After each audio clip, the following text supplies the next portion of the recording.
ആദിയിൽ വചനമുണ്ടായിരുന്നു, വചനം ദൈവത്തോടു കൂടിയായിരുന്നു, വചനം ദൈവമായിരുന്നു. അവൻ ആദിയിൽ ദൈവത്തോടു കൂടിയായിരുന്നു.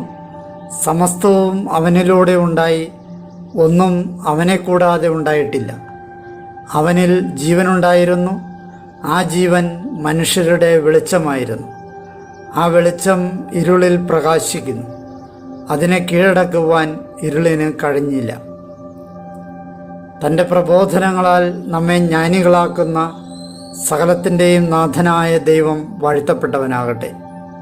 ഞങ്ങളുടെ കർത്താവായ ദൈവമേ, അങ്ങയുടെ ജീവദായകവും ദൈവീകവുമായ തിരുവചനങ്ങളുടെ മധുരസ്വരം ശ്രവിക്കുന്നതിനും ഗ്രഹിക്കുന്നതിനും ഞങ്ങളുടെ ബുദ്ധിയെ പ്രകാശിപ്പിക്കണമേ.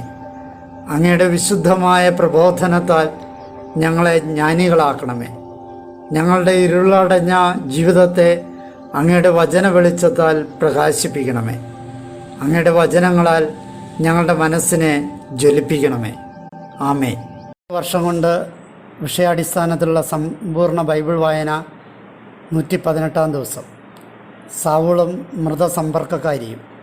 ഇന്നേ ദിവസം നമ്മൾ സാമുവേലിൻ്റെ 1-ാം പുസ്തകം 27-ാം അധ്യായം, 28-ാം അധ്യായം, സങ്കീർത്തനങ്ങൾ 34 എന്നിവ വായിക്കുന്നു.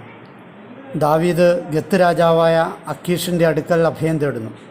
ഫിലിസ്ത്യർ ഇസ്രായേലിനെ ആക്രമിക്കാൻ ഒരുങ്ങുമ്പോൾ സാവൂൾ ദൈവത്തിൽ നിന്നകന്ന് ഒരു ദുർമന്ത്രവാദിനിയെ സമീപിച്ച് മരിച്ചുപോയ സാമുവേലിൻ്റെ ആത്മാവിനെ വിളിച്ചു വരുത്തി ആലോചന ചോദിക്കാൻ ഒരുങ്ങുകയും സാമുവേലിലൂടെ താൻ ഫിലിസ്ത്യരാൽ കൊല്ലപ്പെടുമെന്നുള്ള വാർത്ത അറിയുകയും ചെയ്യുന്നു.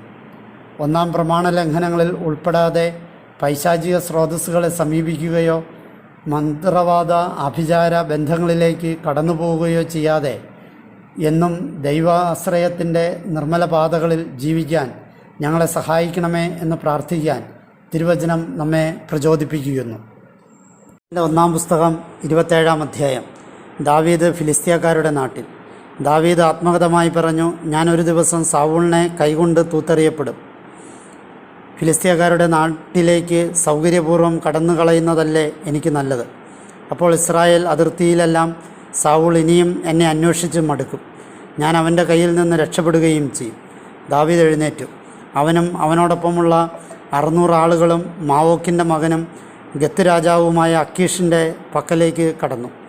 ദാവീദും അവൻ്റെ ആളുകളും ഓരോരുത്തനും അവനവൻ്റെ കുടുംബവും ഗത്തിൽ അക്കീഷിനോടൊപ്പം വസിച്ചു. ദാവീദിനോടുകൂടെ അവൻ്റെ 2 ഭാര്യമാരായ ജസ്രയേൽക്കാരി അഹിനോവാമും നാബാലിൻ്റെ ഭാര്യയായിരുന്ന കാർമെലുകാരി അബിഗായിലും ഉണ്ടായിരുന്നു. ദാവീദ് ഗത്തിലേക്ക് പലായനം ചെയ്തെന്ന് സാവൂളിന് വാർത്ത കിട്ടി. പിന്നെ അവനു വേണ്ടിയുള്ള തൻ്റെ അന്വേഷണം അയാൾ തുടർന്നില്ല. ദാവീദ് അക്കീഷിനോട് പറഞ്ഞു, നിൻ്റെ ദൃഷ്ടികളിൽ ഞാൻ പ്രീതി കണ്ടെത്തിയെങ്കിൽ തുറസായ പട്ടണങ്ങളിലൊന്നിൽ അവർ എനിക്ക് ഒരു സ്ഥലം തരട്ടെ, ഞാൻ അവിടെ പാർത്തുകൊള്ളാം. നിൻ്റെ ദാസൻ എന്തിന് നിന്നോടൊത്ത് ഈ രാജനഗരിയിൽ താമസിക്കണം? അന്ന് തന്നെ അക്കീഷ് അവന് സിഗ്ലാഗ് കൊടുത്തു. അതിനാലാണ് ഈ ദിനം വരെയും സിഗ്ലാഗ് യൂദാ രാജാക്കന്മാരുടേതായിരിക്കുന്നത്. ദാവീദ് ഫിലിസ്ത്യക്കാരുടെ വിജനപ്രദേശത്ത് താമസിച്ച ദിനങ്ങളുടെ എണ്ണം 1 വർഷവും 4 മാസവുമാണ്. ഗഷൂറുകാരുടെയും ഗറസുകാരുടെയും അമലേക്കുകാരുടെയും നേർക്ക് ദാവീദ് തൻ്റെ ആളുകളുമൊത്ത് മിന്നലാക്രമണം നടത്തി. അവർ ഷൂറിലേക്കുള്ള ദിശയിൽ ഓലാം മുതൽ ഈജിപ്ത് ദേശം വരെയുള്ള നാട്ടിലെ നിവാസികളായിരുന്നല്ലോ. ദാവീദ് ആ ദേശം ആക്രമിച്ചു. പുരുഷനെയോ സ്ത്രീയെയോ അവൻ ജീവനോടെ വെച്ചില്ല. ആടുമാടുകൾ, കഴുതകൾ, ഒട്ടകങ്ങൾ, വസ്ത്രങ്ങൾ എന്നിവ പിടിച്ചെടുത്ത് അവൻ അക്കീഷിൻ്റെ അടുക്കൽ മടങ്ങി വന്നു. ഇന്ന് നിങ്ങൾ എവിടെയാണ് മിന്നലാക്രമണം നടത്തിയത് എന്ന് അക്കീഷ് ചോദിച്ചപ്പോൾ യൂദയുടെ നെഗബിലും ജെറമിയേലുകാരുടെ നെഗബിലും കയിൻകാരുടെ നെഗബിലും എന്ന് ദാവീദ് പറഞ്ഞു. ഫിലിസ്ത്യക്കാരുടെ വിജനപ്രദേശത്ത് വസിക്കുന്ന കാലമത്രയും ഇങ്ങനെയായിരുന്നു ദാവീദ് ചെയ്തത്. ഇപ്രകാരമായിരുന്നു അവൻ്റെ നടപടി എന്ന് പറഞ്ഞ് അവർ ഗത്തിലേക്ക് ചെന്ന് തങ്ങളെക്കുറിച്ചുള്ള വാർത്ത അറിയിക്കാതിരിക്കണം എന്ന് കരുതിയാണ് ദാവീദ് പുരുഷനെയോ സ്ത്രീയെയോ ജീവിക്കാൻ അനുവദിക്കാതിരുന്നത്. അവൻ സ്വജനമായ ഇസ്രായേലിൽ തികച്ചും വെറുക്കപ്പെട്ടവനായി തീർന്നിരിക്കുന്നു. അവൻ എന്നും എനിക്ക് ദാസനായിരിക്കും എന്ന് സ്വഗതം ചെയ്തുകൊണ്ട് അക്കീഷ് ദാവീദിൽ വിശ്വാസമർപ്പിച്ചു. സാമുവേലിൻ്റെ ഒന്നാം പുസ്തകം 28-ാം അധ്യായം. അക്കാലത്ത് ഫിലിസ്തീയക്കാർ ഇസ്രായേലിനോട് പൊരുതുവാൻ തങ്ങളുടെ സേനാവ്യൂഹങ്ങളെ യുദ്ധത്തിനായി ഒരുമിച്ച് കൂട്ടി. അക്കീഷ് ദാവീദിനോട് പറഞ്ഞു, നീയും നിൻ്റെ ആളുകളും സൈന്യത്തിൽ എന്നോടൊത്ത് പുറപ്പെടേണ്ടതാണ് എന്ന് നീ ഉറപ്പായി അറിയണം. ദാവീദ് അക്കീഷിനോട് പറഞ്ഞു, ശരി, നിൻ്റെ ദാസൻ ചെയ്യുന്നത് നിനക്ക് മനസ്സിലായിക്കൊള്ളും. അക്കീഷ് ദാവീദിനോട് പറഞ്ഞു, കൊള്ളാം, നിന്നെ ഞാൻ എക്കാലത്തേക്കുമുള്ള എൻ്റെ അംഗരക്ഷകനായി നിയമിക്കും. സാവൂളും എൻദോറിലെ മൃതസമ്പർക്കക്കാരിയും. സാമുവേൽ മരിച്ചു കഴിഞ്ഞിരുന്നു.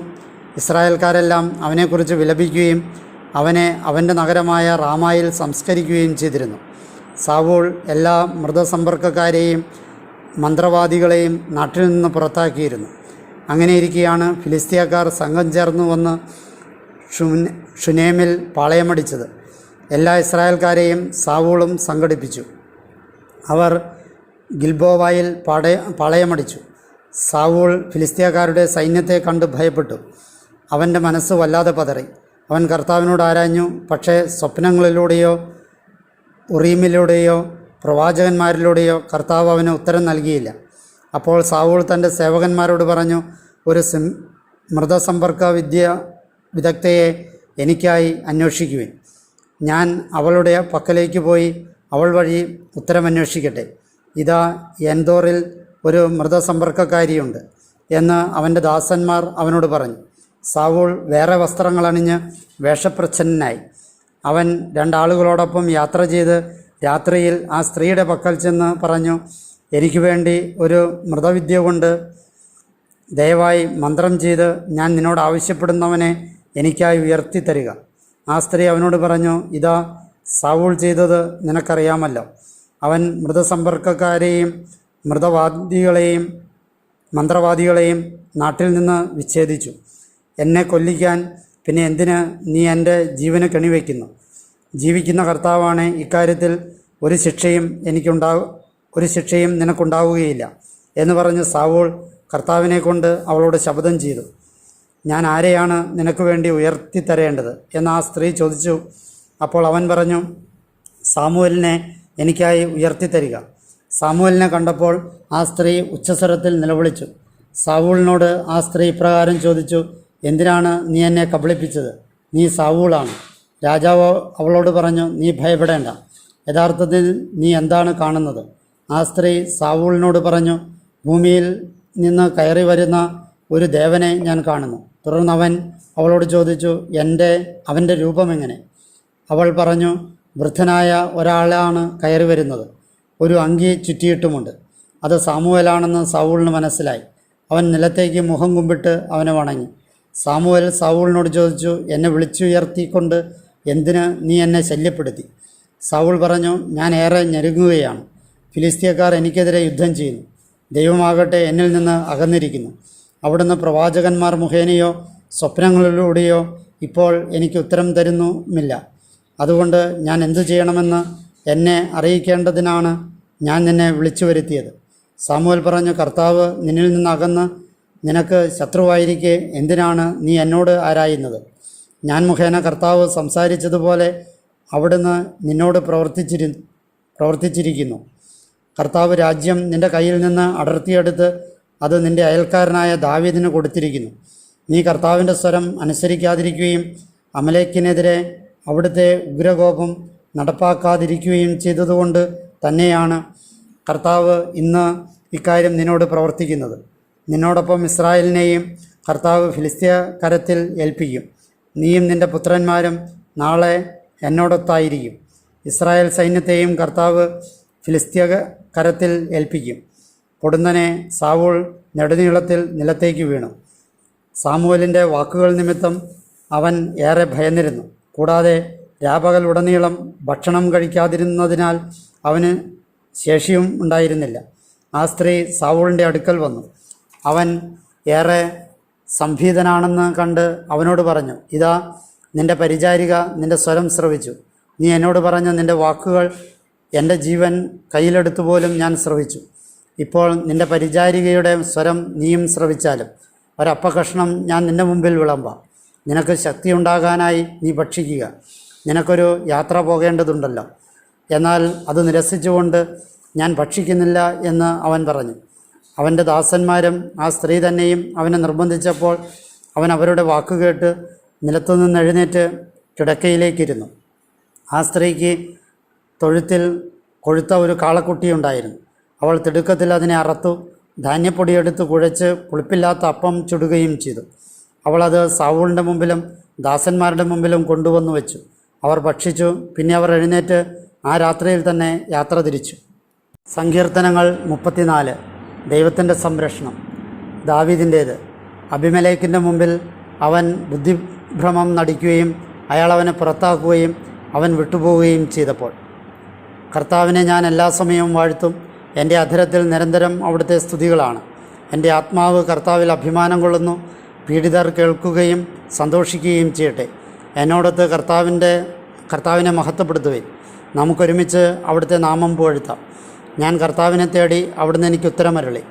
എൻ്റെ സർവ്വഭീതികളിൽ നിന്ന് അവിടുന്ന് എന്നെ മോചിപ്പിച്ചു. അവിടുത്തെ ഉറ്റുനോക്കിയവർ പ്രകാശിതരായി.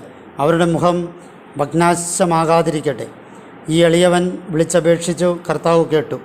എൻ്റെ എല്ലാ കഷ്ടതകളിലും നിന്ന് അവിടുന്ന് അവനെ രക്ഷിച്ചു. കർത്താവിനെ ഭയപ്പെടുന്നവരുടെ ചുറ്റും അവിടുത്തെ ദൂതൻ പാളയമടിച്ച് അവരെ വിടുവിക്കുന്നു. കർത്താവ് നല്ലവനാണെന്ന് രുചിച്ചറിയുവിൻ. അവിടുത്തെ ആശ്രയിക്കുന്ന മാനവൻ ഭാഗ്യവാൻ. കർത്താവിൻ്റെ വിശുദ്ധരെ അവിടുത്തെ ഭയപ്പെടുവിൻ. എന്തെന്നാൽ അവിടുത്തെ ഭയപ്പെടുന്നവർക്ക് ഒരു കുറവും ഉണ്ടാവുകയില്ല. സിംഹക്കുട്ടികൾ വിശന്നു വലഞ്ഞേക്കാം. കർത്താവിനെ അന്വേഷിക്കുന്നവർക്കോ ഒരു നന്മയും കുറഞ്ഞു പോവുകയില്ല. മക്കളെ വരുവിൻ, എന്നെ ശ്രവിക്കുവിൻ.